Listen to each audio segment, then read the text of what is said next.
At my husband's company gala, the guard glanced at me and said, "Sorry, guests wait outside." Inside, my husband smirked, whispering, "You wouldn't fit in here anyway." Every other spouse sat proudly beside their partner. I watched him laugh with his assistant, then quietly opened my phone, sent one message to the board and walked out as everything began to unravel. "Ma'am, I'm going to need you to step back. This is a private event." The security guard at the Meridian Grand Hotel placed his hand on my shoulder, physically moving me away from the entrance where my husband Owen had just walked through, laughing with his assistant Natalie. I stood there in my emerald dress, watching through the glass as every other spouse took their seats at decorated tables while I was left standing in the corridor like hired help. The humiliation burned, but what hurt more was that I'd seen this moment coming for weeks, maybe months. The signs had been there in our cramped Boston apartment, in the way Owen had started treating my contributions to his work like they were expected rather than extraordinary. Just this morning, I'd woken at 4:30 a.m. while Emma still slept, opening Owen's laptop to review his quarterly presentation for Vertex Industries. The budget projections were wrong, off by $3 million due to a formula error that would have made him look incompetent in front of the board. I fixed it as I always did, adding the corrected graphs and updating the data visualizations that would make him shine. If you believe talented women deserve recognition for their work, not erasure, please consider subscribing. It's free and helps share these important stories. Now let's see how Lucy reclaims her power. 3 years ago, I was the one standing at podiums presenting my supply chain algorithms to packed conference rooms. Owen would sit in the front row taking notes, asking me afterward to explain the technical details he didn't quite grasp. Now those same algorithms, refined and perfected through countless late nights at our kitchen table, were being presented as his innovations. The irony wasn't lost on me as I stood in this corridor, that the very systems keeping Vertex Industries competitive were created by someone who wasn't even allowed in their celebration. Emma's 7th birthday last week had been the first crack in my carefully maintained composure. She'd been talking about the robotics kit for months, showing me pictures from the catalog, explaining how she would build a robot that could help mommy with her coding. When Owen arrived 2 hours late with a generic drugstore card and a chocolate bar, her face fell in a way that broke something inside me. "Daddy forgot," she said quietly, and Owen just shrugged, muttering about being busy with important work stuff. The important work stuff I knew was my work. The algorithm I'd developed to optimize Vertex's inventory management, the predictive modeling system that had saved them millions, the automated reporting dashboard that Owen couldn't even explain without my notes. While he was supposedly too busy to remember his daughter's birthday, I'd seen the Uber receipts for downtown restaurants, always for two, always at places I'd never been. The Cartier receipt had been my confirmation. I'd found it 3 weeks ago while doing laundry, tucked into his gym bag like he'd forgotten it was there. $8,000 for a watch. The same week he'd told me we couldn't afford Emma's summer science camp, the one focused on coding for kids, the one that would have given her the education I wished I could provide myself if I wasn't so exhausted from doing Owen's job plus my own consulting work just to keep us afloat. My mother had tried to warn me last month. She'd called late on a Tuesday night, her voice careful and measured. "Lucy dear, I saw Owen today. In Cambridge at that French restaurant you mentioned wanting to try." My heart had stopped because Owen was supposedly in Chicago for a critical client meeting. "He was with someone," she continued. "That pretty blonde from his office. The one from the Christmas party. Natalie Frost.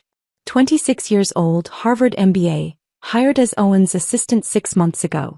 I'd met her exactly once at that Christmas party, where she'd looked through me like I was furniture while gushing about Owen's brilliance. Now through the ballroom glass I watched her lean into him, her hand on his arm, wearing the Cartier watch I'd found the receipt for. I pulled out my phone and scrolled through our joint credit card statements. There they were, charges I'd overlooked in my trust. The Ritz-Carlton downtown on nights he was working late. Dinner for two at restaurants he told me were client meetings. A jewelry store charge from yesterday that he hadn't even bothered to hide. The pattern was clear, laid out in transaction history like a map of betrayal. "Excuse me, ma'am, you need to move further back," the security guard said again, more forcefully this time. Through the glass, Owen turned and our eyes met. For a moment his expression flickered, surprise, maybe even shame. But then he leaned toward Natalie and said something that made her look at me and laugh. I couldn't hear the words, but I could read his lips clearly. You wouldn't fit in here anyway. 7 years. 7 years of waking before dawn to fix his mistakes, of sacrificing my career so he could build his, of being told we needed to invest in his future because it was our future. I'd believed him when he said that once he made senior VP I could restart my career, maybe even launch my own consulting firm. I'd trusted him when he said my support was temporary, that we were building something together. But standing in that corridor watching him toast his success with champagne I'd never tasted, surrounded by colleagues who didn't even know I existed, I understood the truth. I wasn't his partner. I was his unpaid employee, his invisible advantage, the brain he borrowed while keeping all the credit, and now apparently the younger, blonder upgrade on his arm. My phone buzzed with a text from Emma's babysitter. She's asking when you'll be home to practice coding with her. Another promise I'd have to break because I'd spent the afternoon preparing Owen's Monday presentation while he was supposedly at the office but actually, according to his location services, at Natalie's apartment. I looked once more through those glass doors at the world I'd helped build but would never be welcomed into, then turned and walked toward the exit, my heels echoing in the empty corridor. The next morning arrived with a doorbell that shouldn't have been ringing at 7 a.m. I opened it to find Natalie Frost standing in our hallway, her cream-colored designer suit pristine against the peeling paint of our apartment building's corridor. She held a leather folder and wore that same Cartier watch, her perfume, something expensive and French, filling our entryway. I need Owen's signature on these quarterly reports, she said, already pushing past me without invitation. Her eyes swept our living room with barely concealed disdain, taking in the second-hand couch, Emma's toys scattered on the worn carpet, the stack of coding books I used as a makeshift monitor stand. He forgot to sign them yesterday when we were reviewing the presentation. I stood there in my old MIT sweatshirt, the one with the coffee stain I hadn't had time to wash, watching her manicured fingers tap against the folder. She moved through our space like she belonged there more than I did, her heels clicking against our scratched hardwood floors. Owen's in the shower, I said, keeping my voice level despite the rage building in my chest. She turned to me then, really looked at me for the first time, and her lips curved into something that wasn't quite a smile. You know, Owen deserves so much better than this, she said, gesturing vaguely at our apartment. But her eyes stayed on me when she said it, and we both knew she wasn't talking about our living situation. Better than what? I asked, though I already knew the answer. Someone who understands his world. His ambitions. She set the folder on our coffee table, right on top of the algorithm sketches I'd been working on for Owen's next project. Someone who can stand beside him at events, not wait in parking lots. The reference to last night's humiliation was deliberate, calculated. She knew I'd been turned away. Of course she did, she'd probably suggested the guest list herself. After she left with Owen's signatures, obtained while I stood in the kitchen pretending not to notice how his hand lingered on hers during the handoff, Emma came padding out of her bedroom. She was already dressed for school, her backpack dragging behind her. "Mommy, why doesn't Daddy come to my school stuff anymore?" she asked over breakfast, pushing her cereal around the bowl. "Lily's dad came to the science fair yesterday. And Marcus's dad helps with reading time." I didn't have an answer that wouldn't break her heart. Owen had missed her last 3 school events, including the parent-teacher conference where Mrs. Patterson had specifically requested both parents attend to discuss Emma's advanced placement in mathematics. "Daddy's very busy with work, sweetheart," I managed, the lie tasting bitter. Mrs. Patterson pulled me aside at drop-off that morning, her expression concerned. "Mrs. Mercer, I need to update our emergency contact information. Your husband called yesterday and said if we can't reach you we should call Ms. Frost. He said she's his executive assistant and could handle any emergencies." The floor seemed to shift beneath me. He did what? He also mentioned she might be picking Emma up occasionally. "I wanted to verify with you first, of course." I felt sick. Natalie Frost, who'd stood in my living room hours ago telling me I wasn't enough, was now on my daughter's emergency contact list. The violation of it, the presumption, the careful planning behind Owen's back. It all crystallized into a moment of perfect clarity. That evening, while Owen showered after another late meeting, his phone buzzed on the nightstand. I knew his passcode, Emma's birthday ironically, and what I found destroyed any remaining delusions about my marriage. Text after text between him and Natalie, planning their future together, once his situation was handled. That's what I was now. Not a wife, not a partner. A situation requiring handling. Can't wait until we don't have to hide anymore, Natalie had written. Soon, Owen had replied. After the promotion goes through. Lucy won't fight it if I frame it right. She never fights anything. My phone rang then, startling me. It was Owen, panicking from his office. Lucy, thank God. The algorithm's malfunctioning. The entire inventory system is showing errors, and I have the board presentation tomorrow morning. You have to fix this. Please. The desperation in his voice would have moved me once. Now it just sounded like opportunity. I drove to our apartment's makeshift office, really just a corner of our bedroom, and logged into Vertex's system remotely. The error was simple, a corrupted database entry that had cascaded through the system. As I repaired it line by line, I made a decision. Deep within the code, in places Owen would never think to look, I began embedding my digital signature. Not just my initials or a timestamp, but complex cryptographic proof of authorship that only someone with advanced programming knowledge would recognize. Every function, every algorithm, every innovation I'd created now carried my hidden mark. If I ever needed to prove ownership, these breadcrumbs would lead directly back to me. Fixed, I told Owen over the phone an hour later. You're a lifesaver, he said, relief flooding his voice. I don't know what I'd do without you.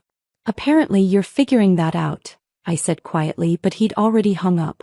Margaret arrived an hour later, holding a bottle of wine and wearing the expression of someone delivering bad news. We'd been friends since college, and her husband Daniel worked in Vertex's accounting department. Lucy, I need to tell you something, she said, not even waiting until she was fully inside. Daniel overheard the executives yesterday. Owen's getting promoted to senior VP next month. That's good, I said mechanically, though nothing about Owen's success felt good anymore. There's more. Margaret poured us both wine with shaking hands. Natalie's being promoted too. Direct report to Owen, with a salary that's completely unprecedented for her experience level. Lucy, they're not even trying to hide it. Everyone knows. Everyone except the wife who'd built the very systems that made Owen valuable enough to promote. Everyone except the woman who'd sacrificed her own career, who'd spent countless nights debugging code while Owen slept, who'd created innovations that saved Vertex millions while receiving not even a mention in the company newsletter.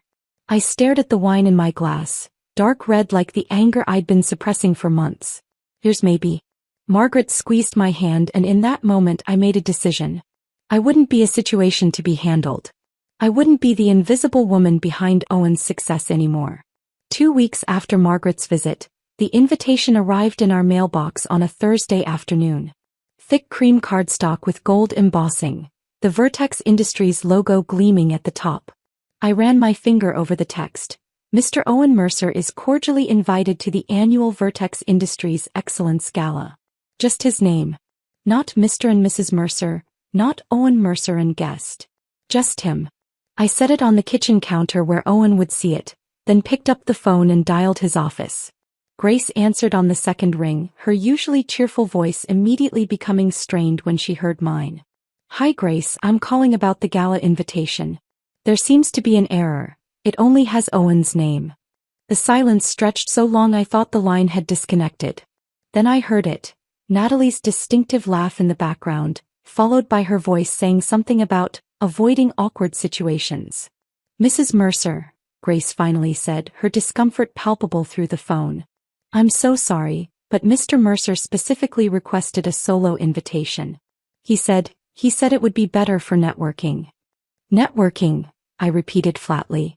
I'm really sorry, Grace whispered, and I could hear genuine regret in her voice. I tried to suggest. It's not your fault, Grace. I hung up before she could apologize again. That evening, Owen barely glanced at the invitation before sliding it into his briefcase. Big night coming up, he said, not meeting my eyes. The board will all be there. Important for the promotion. I know, I said. I'm planning to attend. His head snapped up. Lucy, that's not. It's really more of a business thing. Every other spouse will be there, Owen. I checked with Margaret. Daniel got a +1 invitation. Your situation is different. He was already walking away, the conversation over in his mind. But it wasn't over in mine. That night, while Owen slept, I went to my closet and pulled out the emerald dress my mother had worn to her own company celebrations decades ago. She'd been a software engineer too back when women in tech were even rarer. The dress still fit perfectly, its deep green silk catching the light like liquid jade. The night of the gala, Owen left at 6, claiming he needed to arrive early for prep work. I waited until 7, then called an Uber. My hands were steady as I applied lipstick in the back seat, watching the city lights blur past. The driver glanced at me in the mirror. Special occasion? You could say that, I replied. The Meridian Grand Hotel rose before me like a golden monument to corporate excess. Valets rushed to open doors for couples in evening wear, and through the massive windows, I could see the ballroom glittering with crystal chandeliers and elaborate floral arrangements. I walked through the main entrance, my heels clicking against marble, and followed the signs to the gala. The security guard at the ballroom entrance was checking names on an iPad. When I approached, his expression was professionally blank. Name: Lucy Mercer. I'm Owen Mercer's wife. He scrolled, frowned, scrolled again. I'm not seeing you on the list, ma'am. There must be a mistake. I'm his spouse. I'm sorry, but if you're not on the list, you'll need to wait outside. These are the instructions I was given. His hand moved to my shoulder, firmly guiding me back from the entrance. Through the glass doors I could see everything. Round tables draped in white linen, executives laughing with their wives and husbands beside them. The mayor's wife sat at the head table. The CFO's husband was making a toast. And there, at a prominent table near the stage, sat Owen with Natalie beside him in a silver gown that caught the light like armor. Our eyes met through the glass. I saw him register my presence, saw the flash of panic quickly replaced by something harder. He leaned toward Natalie, whispered something. She turned to look at me, and I could read Owen's lips clearly as he spoke. You wouldn't fit in here anyway. Natalie's hand moved to his arm, proprietary and confident. She said something that made him laugh, and they both turned away, dismissing me as easily as the security guard had. My phone was in my hand before I consciously decided to pull it out. I began taking photos. Owen and Natalie together, her hand on his thigh under the table, the way he leaned into her when speaking. I documented the other couples, all seated together, proof that spouses were indeed welcome. My fingers flew across the screen, screenshotting the Vertex website's page about the gala being a celebration for employees and their families. Mrs. Mercer? Grace Chin materialized beside me, having rushed out of the ballroom. Her face was flushed, eyes wide with what looked like genuine distress. I'm so sorry about this. I tried to add you to the list, but Mr. Mercer explicitly. He explicitly what, Grace? She glanced around nervously, then leaned closer. He signed documents last month. Official papers stating that all the algorithmic innovations in his department were his sole creation. The board doesn't know about your contributions because legally, on paper, they don't exist. My blood turned to ice. He signed away my work? I wasn't supposed to see them, but I process all his paperwork. Grace's voice dropped even lower. He threatened my job when he realized I'd read them. Said if I ever mentioned your involvement in any project, he'd have me blacklisted from the industry. Grace, there's more. She was practically whispering now. The Caldwell project 3 years ago? The one that saved the company during the merger? I know you did that work.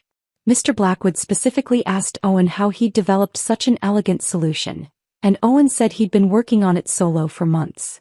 Harrison Blackwood, the chairman of the board. I looked through the glass again and found him at the head table, his silver hair distinguishable even from a distance. As if sensing my gaze, he glanced toward the doors.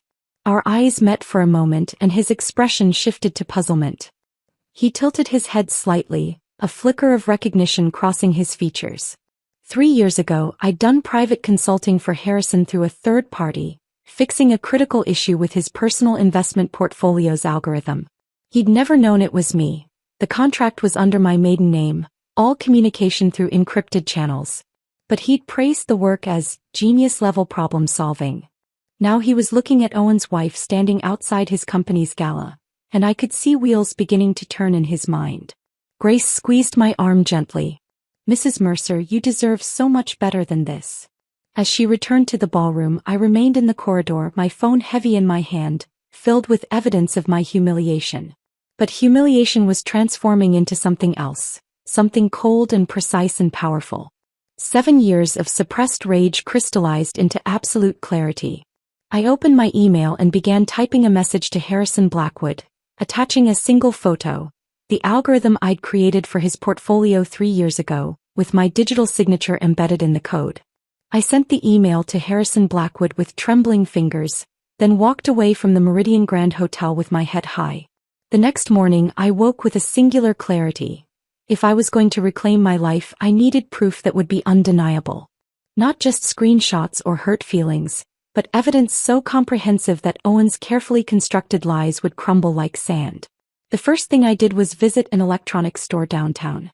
The clerk, barely out of college, helped me select recording software that was legal in Massachusetts. Single-party consent meant I could record conversations I was part of. I paid cash, installed it on my laptop that afternoon while Owen was at work, and synced it to capture any conversation within range of his home office. For 3 months I became two people. By day I was the perfect wife Owen expected. I ironed his shirts with the same precision I'd once applied to debugging code, getting the creases exactly right. I cooked his favorite meals, the rosemary chicken he loved on Mondays, the pasta arrabbiata for Wednesdays, the steak with béarnaise sauce for Fridays when he'd worked late, but came home smelling of Natalie's perfume. I smiled when he kissed my cheek absently, pretended not to notice when he guarded his phone like a state secret. By night I was someone else entirely. After Owen fell asleep, I'd slip into his office and photograph every document he brought home. Contracts, presentations, financial reports, all of them built on my work. I'd return to our bedroom and upload everything to an encrypted cloud server I'd created, naming it Project Liberation. Each file was time-stamped, cataloged, and cross-referenced with the original code I'd written. The recordings were the most damaging. 2 weeks into my surveillance, I captured Owen on a call with Natalie, his voice carrying clearly through the office door I'd left strategically cracked. "Lucy's algorithm is what got me noticed," he said, laughing. "She has no idea I've been putting my name on everything. Too trusting. That's her problem, brilliant mind, no business sense. When are you going to tell her about us?" Natalie's voice was tinny through his phone speaker. "After the promotion locks in. I'll frame it as mutual differences. She won't fight it, she never fights anything." I stood in the hallway, my hand pressed to my mouth to muffle any sound, the recording app on my phone capturing every word. It was during the second month that Nexus Dynamics found me. Or rather, I found them without meaning to. Unable to sleep one night, I'd been browsing coding forums when I stumbled upon a challenge posted anonymously. "Solve this logistics optimization problem. Significant opportunity for the right mind." The problem was complex. A multivariable supply chain issue that most programmers would need days to untangle. But I recognized the pattern immediately. It was similar to something I'd solved for Owen 2 years ago, only with additional complexity layers. I couldn't help myself. My fingers flew across the keyboard, the familiar rush of problem-solving flooding through me. 2 hours later, I submitted my solution under a pseudonym. The next day, my personal phone rang with an unknown number. "Ms. Hawthorne." The voice was professional, confident. "This is Patricia Kelman, CEO of Nexus Dynamics. We posted that challenge and your solution was extraordinary." My heart stopped. I'd used my maiden name on the forum, but somehow she'd found me. "We've been watching your work for some time," Patricia continued. "The improvements you submitted to our public API 6 months ago? We know that was you. We'd like to offer you a position. Chief Innovation Officer, full recognition for all your work, and a starting salary of $450,000. I sank onto our bed, phone pressed to my ear. "You know about my situation? We know talent when we see it, regardless of whose name is on the paperwork. The offer stands when you're ready." The third month brought unexpected grief. I was organizing evidence files when an email arrived with a subject line that made my chest tighten. "Remembering Dr. Sarah Weiss. My MIT professor, my mentor, the woman who'd seen potential in me when I was just a scared freshman, had passed away." The obituary described her groundbreaking work in machine learning, her dedication to supporting women in technology, her belief that brilliance should never be hidden. Emma found me sobbing at the kitchen table, the obituary still glowing on my laptop screen. "Mommy, why are you crying?" I pulled her close, breathing in her shampoo scent. "Someone very important to me died, sweetheart." She believed in me when I didn't believe in myself. I believe in you, Mommy, Emma said solemnly. You're the smartest person I know. That night I renamed my evidence folder. No longer just Project Liberation, but Project Sarah, in honor of the woman who taught me that hiding brilliance was the greatest tragedy of all. Jennifer, my friend from law school who now practiced family law, met me at discreet coffee shops throughout those 3 months. She'd review my evidence with the careful attention she'd once applied to constitutional law studies. This recording is admissible, she said during our final meeting, listening to Owen's confession through earbuds. The embezzlement evidence is solid. The digital signatures on your code will hold up in court. Lucy, you have enough here to bury him professionally and legally. What about custody of Emma? With evidence of financial crimes and the way he's been hiding assets? You'll get primary custody easily. Jennifer squeezed my hand. When are you going to use all this? I thought about the gala invitation sitting in our kitchen drawer, the one addressed only to Owen. Soon. There's one more performance I need to give. That night I watched Owen pack his briefcase for the next day, humming off-key while organizing papers he didn't understand. He had no idea that every document had been photographed, every conversation recorded, every lie documented. He kissed my forehead absently, already thinking about tomorrow's meetings, about Natalie, about his promotion. Big week coming up, he said. Bigger than you know, I replied, but he was already walking away. I woke at 5 a.m. on the morning of the gala, my stomach tight with anticipation.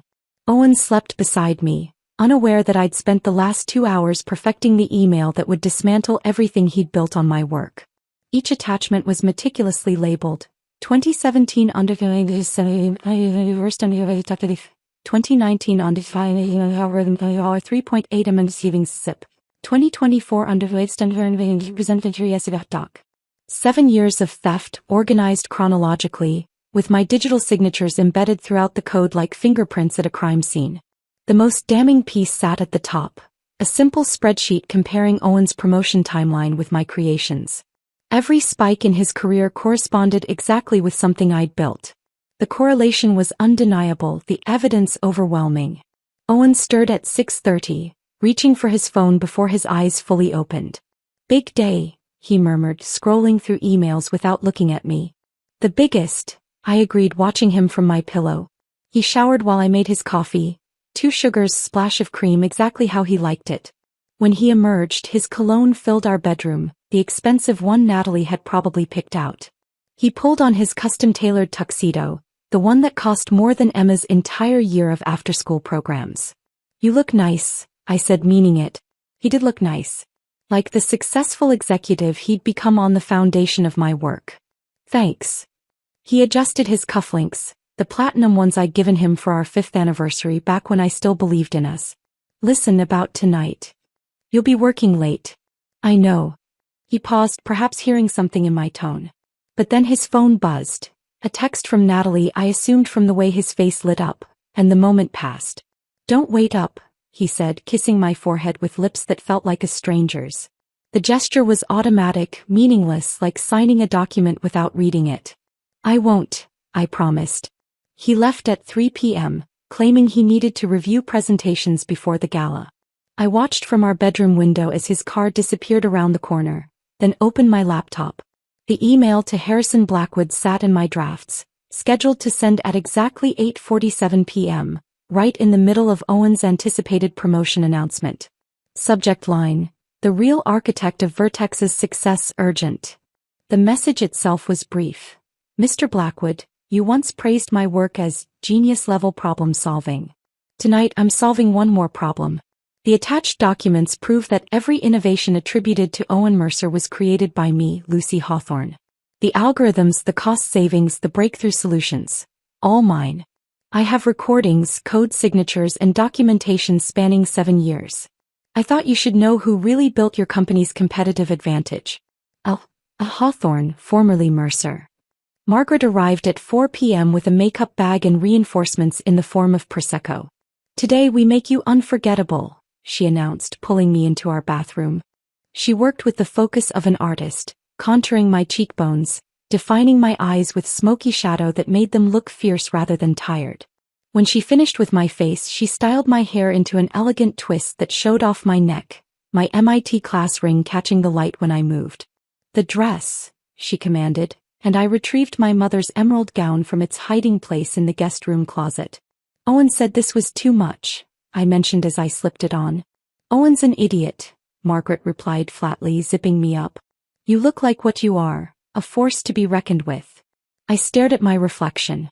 The woman looking back wasn't the invisible wife who'd spent 7 years in shadows. She was someone else. Someone who belonged in boardrooms, on stages, at the head of tables. Margaret drove us to the Meridian Grand in her BMW, classical music playing softly through the speakers. "You know what you're doing?" she asked as we pulled into the valet area. "I'm taking back what's mine." "Good." She squeezed my hand, her wedding ring pressing into my palm. "Daniel's inside.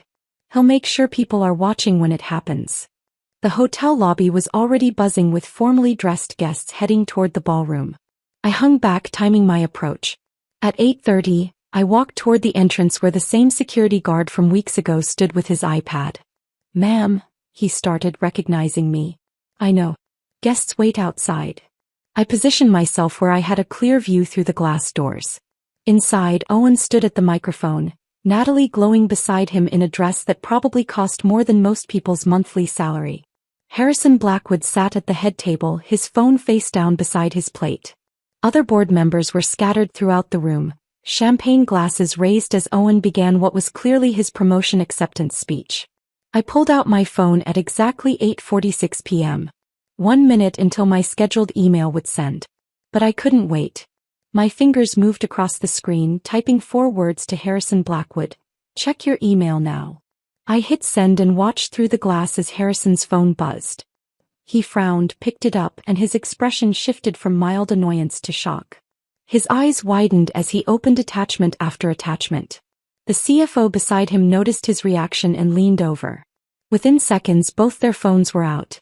Owen was mid-sentence, saying something about innovative solutions that pushed Vertex forward, when Harrison stood abruptly. The room fell silent. "Mr. Mercer," Harrison's voice carried even through the glass. "We need to discuss something. Now." Owen's confident smile faltered.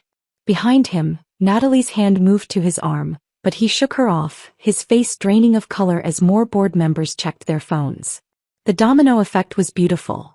One phone lighting up, then another, until the entire head table was staring at screens showing 7 years of my work with my name digitally stamped throughout. Daniel, Margaret's husband, stood up from his table in accounting. "Is it true?" he asked loudly. "Has Owen been taking credit for his wife's work?" The ballroom erupted. Voices rose in confusion and outrage. Someone said, "The algorithms have signatures embedded in them." Another voice, "This goes back 7 years." Through it all, I stood in the corridor, visible through the glass doors, wearing my mother's emerald dress that Owen said was too much. Several people inside noticed me, pointing, whispering. Harrison's eyes found mine through the glass, and this time his nod wasn't puzzled. It was understanding. Recognition. Respect. Owen's gaze finally landed on me, and in that moment he knew. His house of cards wasn't just falling. It was being deliberately demolished, card by card, by the woman he'd told to wait outside. The ballroom doors burst open and Owen stumbled out, his polished composure completely shattered. His bow tie hung crooked, his face flushed red, and I watched the champagne flute slip from his fingers, crystal shattering across the marble floor in a constellation of broken pieces. The sound echoed in the sudden silence of the corridor. "Lucy, what did you do?" His voice cracked, high and desperate. Nothing like the confident executive who'd walked through these same doors hours earlier. His eyes darted between my face and my dress, as if seeing me for the first time in years. "I stopped being invisible," I said, my voice steady in a way that surprised even me. "By the way, I start at Nexus Dynamics on Monday. Chief Innovation Officer." They were particularly interested in the supply chain algorithm, the one you've been presenting as yours for the past 3 years. His mouth opened and closed, no sound coming out. Behind him, guests were flooding into the corridor, their formal wear rustling as they craned to see what was happening. I heard someone whisper, "That's his wife. The one who actually wrote everything." "You can't. This is corporate sabotage," Owen sputtered, reaching for legal terms he didn't understand. I'll sue you for what? Telling the truth. I pulled out my phone, showing him the email I'd sent. Every line of code has my digital signature. Every algorithm traces back to my laptop. Even your MIT thesis presentation. That was my work from grad school, just reformatted. Harrison Blackwood emerged from the ballroom then, his silver hair slightly disheveled, his expression a fascinating mixture of fury and something that looked almost like respect. He walked directly to me, ignoring Owen completely. "Ms. Hawthorne," he said, using my maiden name deliberately. "That consulting work 3 years ago. The portfolio optimization for my personal investments. That was you." It wasn't a question, but I nodded anyway. Every line of it. I knew something was familiar about the coding style when Owen presented the Caldwell project. The elegance, the efficiency, it was identical. He turned to Owen with a look that could have frozen fire. "You told me you'd been working on it solo for months." "Mr. Blackwood, I can explain," Owen started. "Save it for the lawyers," Harrison cut him off. "Ms. Hawthorne, Vertex Industries owes you a substantial debt. I'd like to discuss bringing you on as Senior Technical Director, with full retroactive credit for all innovations." "That's a generous offer," I said, surprising myself with how calm I sounded. "But I've already accepted a position with Nexus Dynamics. They offered me something Vertex never did, respect from day one." The corridor suddenly filled with new voices, authoritative and urgent. 3 people in dark suits with FBI badges visible on their belts were walking briskly toward us, and I recognized the lead agent. Margaret's husband Daniel had mentioned his college roommate worked in financial crimes. "Natalie Frost?" the lead agent called out. Natalie, who'd been trying to blend into the crowd of guests, froze. Her silver dress suddenly looked like armor that couldn't protect her. "We need to speak with you regarding embezzlement charges at Vertex Industries and 2 previous companies." "This is insane." Natalie's composed facade cracked completely. "I haven't done anything. This is a setup." But the agents were already reading her rights, and Grace Chin was hurrying over with a laptop, showing the agents something on the screen. I caught a glimpse. Bank records showing the transfers Owen had made to accounts in Natalie's name, the same ones I'd documented. "She's done this before," Grace was saying to the agents. "At her last 2 companies. Always targets married executives, helps them hide assets while stealing from the company." Natalie's screams echoed through the marble halls as they led her away. "Owen said it was legal. He said it was consulting fees. This is his fault." Owen's face went from red to white. "She's lying. I don't know what she's talking about." "Really?" I pulled up the recording on my phone, his voice filling the corridor. "The transfers to Natalie need to stay hidden. Route them through the consulting budget." Harrison's expression darkened further. "Mr. Mercer, please follow me. The board will meet immediately." They disappeared into a conference room, but not before Harrison turned back to me. "Ms. Hawthorne, would you be willing to join us? We need to understand the full scope of the innovations you created." I followed them into a wood-paneled conference room where the entire board had assembled. For 3 hours they went through everything. Each algorithm was pulled up on screens, my digital signatures glowing in the code like neon signs. The CFO had brought in their head of IT, who confirmed that the embedded timestamps proved I'd written everything from my personal laptop, not Vertex systems. "This logarithmic optimization alone saved us $12 million over 5 years, the CFO said, looking at me with something approaching awe. "You wrote this?" "In my kitchen," I confirmed. While Owen slept. Owen sat at the far end of the table, shrinking smaller with each revelation. When they pulled up the recording of him admitting to stealing my work, he didn't even try to defend himself anymore. "Mr. Mercer," Harrison finally said, "your employment is terminated effective immediately. You'll forfeit all bonuses, stock options, and severance. We'll also be pursuing legal action to recover the funds transferred to Ms. Frost." "You can't do this," Owen whispered. "I have a family." "You should have thought of that before you stole from your family," Harrison replied coldly. "When they offered me compensation, retroactive pay for 7 years of unacknowledged work, the number they quoted made my breath catch. It was more than Owen had earned in his entire career at Vertex. "That's generous," I said, "but I'll need to have my lawyer review everything." "Of course." Harrison stood, extending his hand. Ms. Hawthorne, I deeply regret that we failed to see what was happening. If you ever reconsider joining Vertex. I won't, I said simply. But thank you for finally seeing the truth. As I left the conference room, Owen tried to grab my arm. Lucy, please. Think about Emma. I pulled away from his touch. I am thinking about Emma.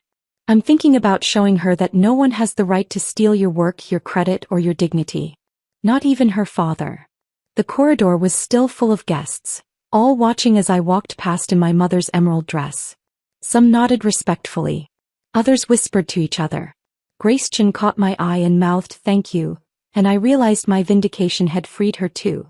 Margaret drove me home from the hotel in silence, the weight of what had just happened settling over me like a heavy blanket.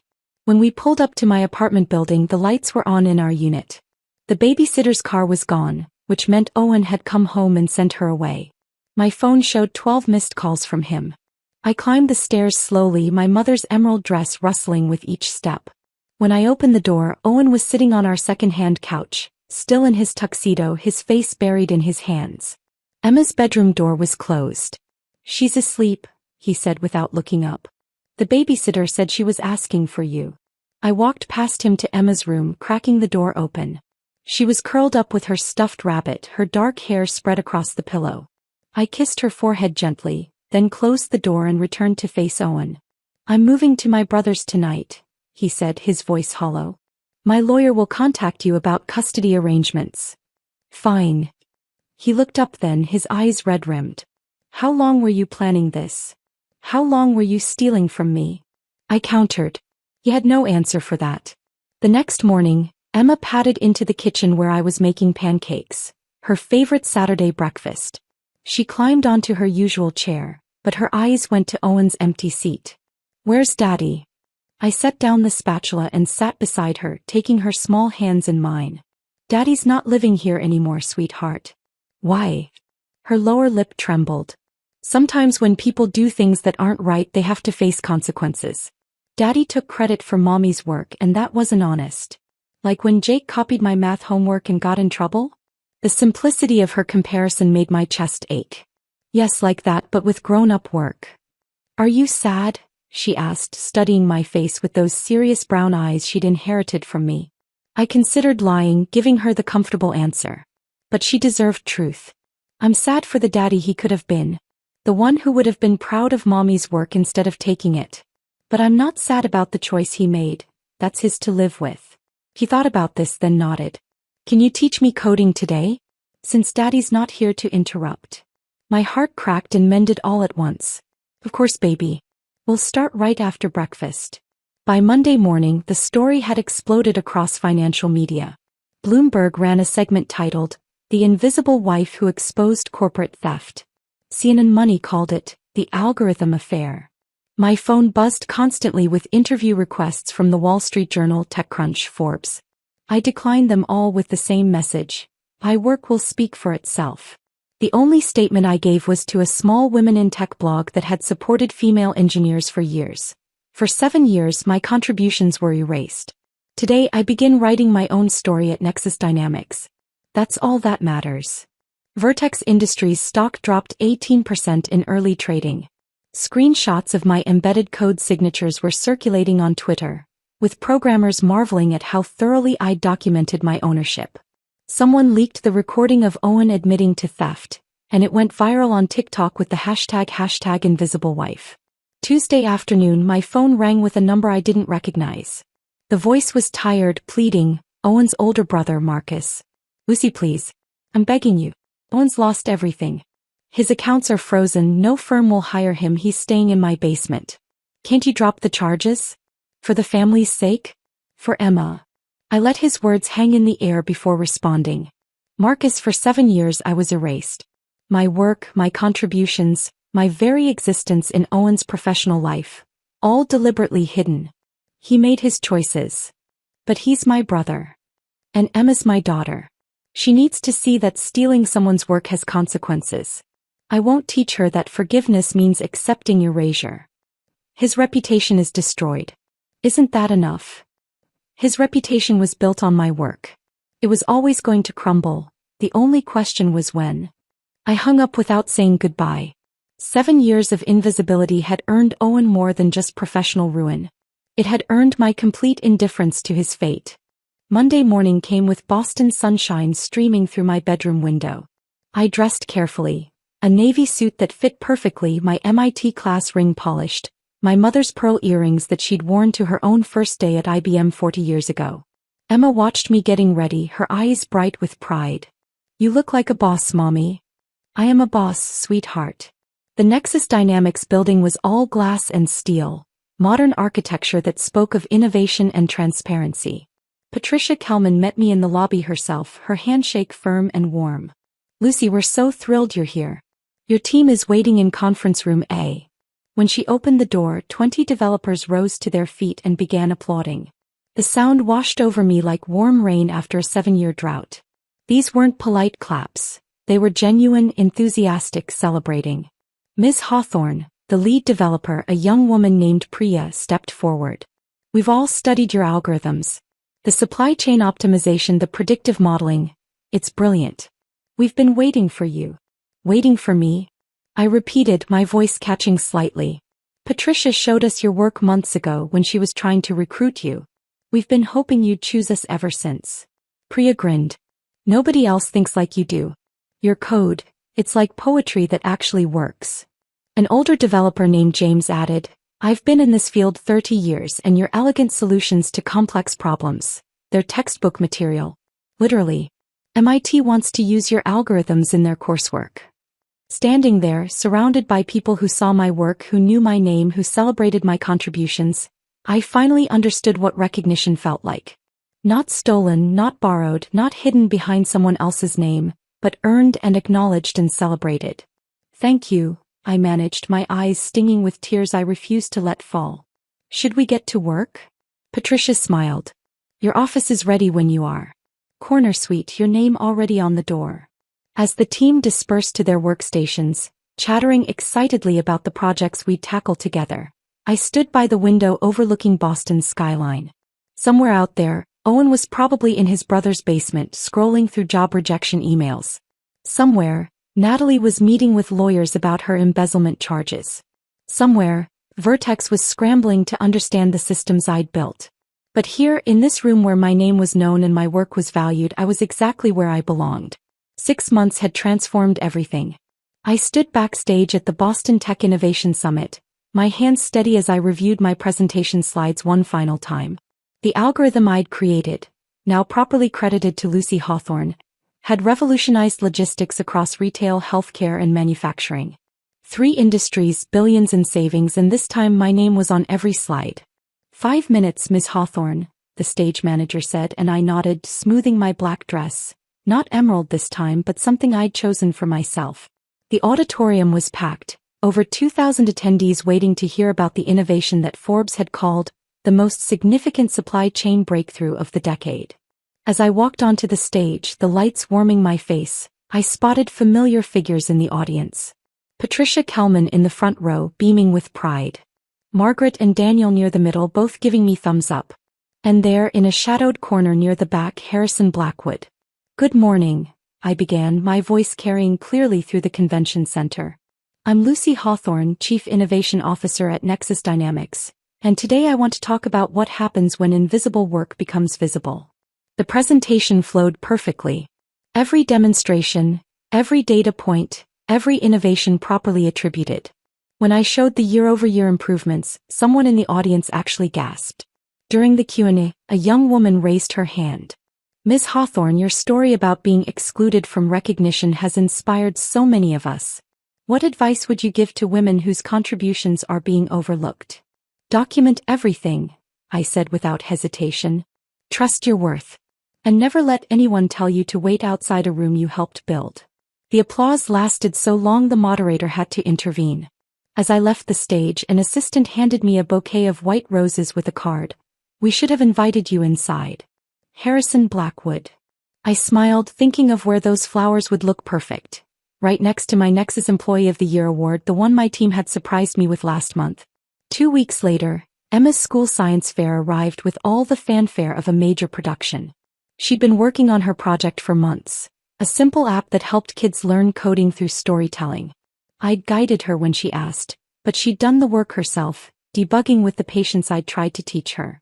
And now, presenting Code Tales by Emma Hawthorne, the principal announced. I watched my daughter walk to the microphone with a confidence I'd never possessed at her age. She explained her project clearly, demonstrating how narrative structures could teach logical thinking. Her presentation was polished but genuine, and when the judges asked technical questions, she answered without hesitation. "Who inspired this project?" one judge asked. Emma's eyes found mine in the crowd. "My mom, Lucy Hawthorne. She's the smartest programmer in the world, and she taught me that code is just another way to tell stories." When they announced her first place win, she ran straight to me, trophy in hand. "I did it, Mommy. And nobody can take credit for it but me." In that moment, I realized I'd broken the cycle. My daughter would never stand outside a door she deserved to walk through. She'd never let anyone claim her work. She'd never disappear into someone else's shadow. The email arrived exactly 1 year after the gala, the night everything changed. I recognized the email address immediately, omercer_ohio@gmail.com. The subject line read simply, "I'm sorry." I stared at it for a long moment, my finger hovering over the delete button. But curiosity won. I opened it. "Lucy, I know you probably won't read this, but I need to say it. I'm working at my brother's Toyota dealership now, in the service department. It's honest work, at least. I see what I lost every time Emma's accomplishments show up on social media through mutual friends. I was a fool. I threw away the best thing in my life for an illusion of success. Natalie got 18 months minimum security. I got what I deserved too, a life without you and Emma. I'm not asking for forgiveness. I just wanted you to know that I finally understand what I took from you. And I'm sorry. Owen." I read it twice, feeling nothing but a distant kind of pity. This man who'd once made me feel invisible was now truly invisible himself, working in obscurity in Ohio while I was reshaping entire industries. I clicked archive without responding.